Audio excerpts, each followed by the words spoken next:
So we're back. What's happening in Las Vegas? Polka, no, I hardly even know. Well, it's it's open. I can tell you that for a fact that Las Vegas is open. That was yesterday, Thursday, June 4th. I'm going to tell you some of the updated news. Okay, so on Thursday, there were two casinos that had polka. The Orleans had 13 games going in a long list, and the South Pointe had 15 games going in a long list. The interesting thing about the South Pointe is I hear they were playing five-handed games there. They got approval from the gaming commission or something. The Orleans probably had a lot of local offers going on. Locals like to play there. Now, the Venetian will open on Friday. Now, compare this to San Diego poker rooms where they have nine-handed games. Okay, so anyhow, just a quick update. Today will be Friday. There'll be three places you can play poker in Las Vegas. The Venetian, the Orleans, the South Pointe. Five-handed at the South Pointe. So, just to be perfectly clear here, on June 4th, 2020, that was Thursday, there was only two places to play in Las Vegas, the Orleans and the South Pointe. The Mirage is not even open. The Bellagio poker room down. All the poker rooms are pretty much shut down, and it's pretty much understandable. Nobody wants to play four-handed or five-handed. So there's no polka. So now we quickly talk about the Venetian. There's something interesting going on over there. Like I said, the Venetian will open up today, Friday. They're going to be trying something new there. It's four-handed sit and goes. Yeah, once four players are seated at a table, then the game begins, winner take all. Everybody knows what sit and goes are, but they're four-handed sit and goes. It probably won't take long to have four degenerates sit down, and then the winner takes all. What I really wonder is how high the juice is. If anybody's ever played in any of those little four-handed sit and goes there at the Venetian today and you're watching this, leave a comment on how high the juice was. What did they rake? Because knowing that bastard Adelson, the juice is probably 10-20%, and good luck with that. Okay, now you're looking at footage of Caesar's Palace yesterday, Thursday, June 4th. Of course, Caesar's Palace poker room shut down. I'll let you look around here for a little bit. Well, I'll tell you some other news on the casino front, the casino pit news. I'm not sure how many casinos are doing this or implementing this, but this is a very interesting story that's developing. Over at the Strat, you know what the Strat is, the Stratosphere, I heard that they are implementing an old school table-for-table toke policy on the blackjack games and the baccarat games, and basically if you're a blackjack dealer and you've got to deal all the circus games, I hear now they're doing table for table at the Stratosphere. I haven't heard about this in over 30 years. When I first broke into Las Vegas back in the 80s, I think there was a few table for tables left, but table for table action goes way back to old school 1960s, 1970s. That's why people came to Vegas in the 60s. They were going to work here for 3-4 years. They were going to get rich on a table-for-table game at Caesars. Wow, those were the glory days in the 60s and 70s. By the 1980s, the casinos had pretty much screwed up everything. I had a shift-for-shift job at the Landmark. That was one of my better jobs. I was at the Landmark. We went shift for shift. But most of my jobs were 24-hour tokes, and the dealers just don't work hard. The problem with 24-hour tokes, so we're talking the casino pit here. We're not talking poker. Obviously, for anybody who doesn't know the business, I'm not talking poker dealers. Poker dealers keep their own tips. I'm talking about the casino pit games. 24 hours is horrible because the dealers are not pleasant. The dealers they're not working for themselves. 24 hours, they share it with everybody, and you got a bunch of dealers who are not pleasant. But this table-for-table thing that's developing at the Strat, very, very interesting. I hope to get back with you on maybe some other properties that are going to do that. That would be a really good thing going on. And maybe it's just temporarily because the casinos are panicking and the casinos are struggling and they're going to help out the dealers. I don't know, but it's a developing story. Okay, so that does it for the update. Except for those three casinos I mentioned, all the other poker rooms are closed. But hey, there is a protest to keep you busy if you have too much time on your hands. So I'll show you the protest.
Alright, Joe, whenever you're ready. First and last name for it.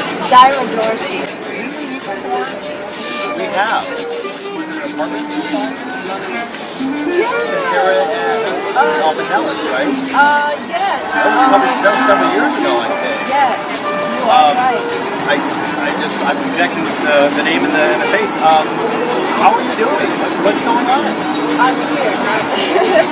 I'm here. What's tonight been like? I know there was a gathering at Tropicana, and then what's it been like? It's been beautiful. This is our second night coming from Tropicana, our fourth night protesting. My fourth night protesting. It's been a beautiful thing.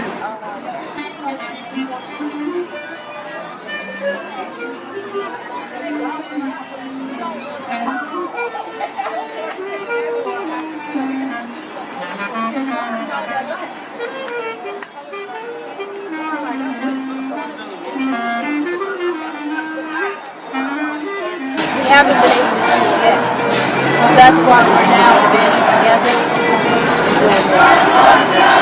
The police department seems like they've been helping facilitate talks like that. The police have been here in Las Vegas have been awesome. I'm not sure what happened before Monday or Tuesday.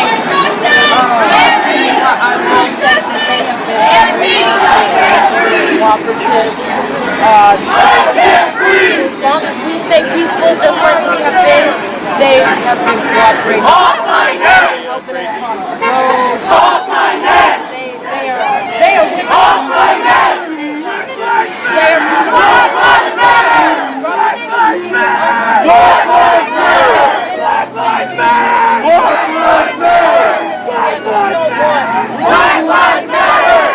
because at the end of the day, we are all sharing. Really quick, David, it's a matter, right? Wild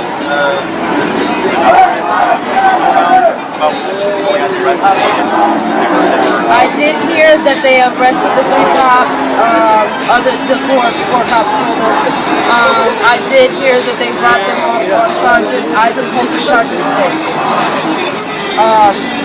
At the end of the day, this protest is not just about that. That was the last straw for us because he was not the first person to be killed by a cop for no reason. It's just the last straw for not only just America, for everywhere all around the world. We're tired of being treated unequal. We are tired of because you're in government, you can do what you want to do. Because you have a little more power than a regular citizen, you can just get away with murder. Because they are literally getting away with murder every day. Not just murdering our people on the ground by putting their hands on their necks or knees on their necks, but they're getting away with murder by not feeding our homeless, by making women with children sleep out on streets because they don't qualify for the right assistance. We need a change, not just here in Nevada, not just in America. We need a change everywhere. This ends now. We will get a change.